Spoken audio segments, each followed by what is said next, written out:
നമസ്കാരം. Daily news ശുഭദിനത്തിലേക്ക് സ്വാഗതം. യഥാർത്ഥ മികവ് എന്നത് മറ്റുള്ളവർ കാണുന്നതിലല്ല, നാം നമ്മിൽ നിന്നും ആവശ്യപ്പെടുന്ന കൃത്യതയിലാണ്. കേൾക്കാം ഇന്നത്തെ ശുഭദിന ചിന്ത. ഡെയിലി ന്യൂസ് ശുഭദിനം നിങ്ങൾക്കായി അവതരിപ്പിക്കുന്നത് ജോയ ലൂക്കാസ്. പൊന്നണിഞ്ഞ പ്രഭാതത്തിന്റെ അലകളിൽ നിറയുന്ന പുഞ്ചിരികൾ, അതെ, ഇന്ന് ആഘോഷമാണ്. ജോയ ലൂക്കാസ്, ഓരോ ആഘോഷത്തിന്റെയും ആത്മാവ്. ആ സഞ്ചാരി നാട് ചുറ്റുന്നതിനിടയിൽ ഒരു ക്ഷേത്ര നഗരിയിലെത്തി.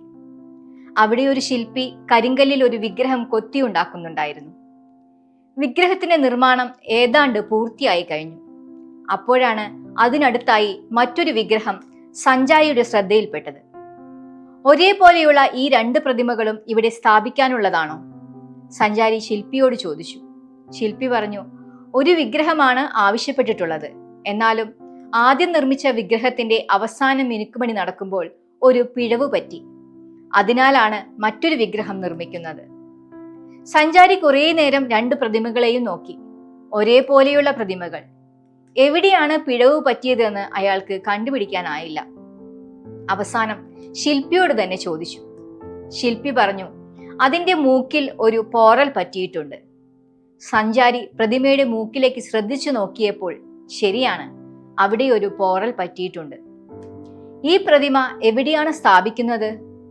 അപ്പോൾ 20 അടിയോളം ഉയരമുള്ള ഒരു സ്തൂപം ചൂണ്ടിക്കൊണ്ട് ശില്പി പറഞ്ഞു, ആ കാണുന്ന സ്തൂപത്തിലാണ് പ്രതിമ സ്ഥാപിക്കാൻ ഉദ്ദേശിക്കുന്നത്. സഞ്ചാരി അത്ഭുതപ്പെട്ടു. അത്ര ഉയരമുള്ള സ്തൂപത്തിൽ പ്രതിമ സ്ഥാപിച്ചാൽ താഴെ നിന്ന് ആര് നോക്കിയാലും മൂക്കിലെ പോറൽ പോലും കാണില്ല. പിന്നെ എന്തിനാണ് വേറെ പ്രതിമ നിർമ്മിക്കുന്നത്? ശില്പി പറഞ്ഞു, ആരു കണ്ടില്ലെങ്കിലും ആരും അറിഞ്ഞില്ലെങ്കിലും എനിക്കറിയാമല്ലോ അതിൽ പോറൽ വീണിട്ടുണ്ടെന്ന്. ഇത് പറഞ്ഞ് ശില്പി തന്റെ പ്രവൃത്തി തുടർന്നു. യഥാർത്ഥ മികവ് എന്നത് മറ്റുള്ളവർ കാണുന്നതിലല്ല, നാം നമ്മിൽ നിന്ന് ആവശ്യപ്പെടുന്ന കൃത്യതയിലാണ്.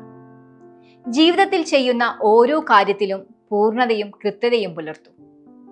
ആരു കാണാതെ പോയാലും സ്വയം അറിയുന്ന അപര്യാപ്തത തിരുത്താൻ തയ്യാറാകുക.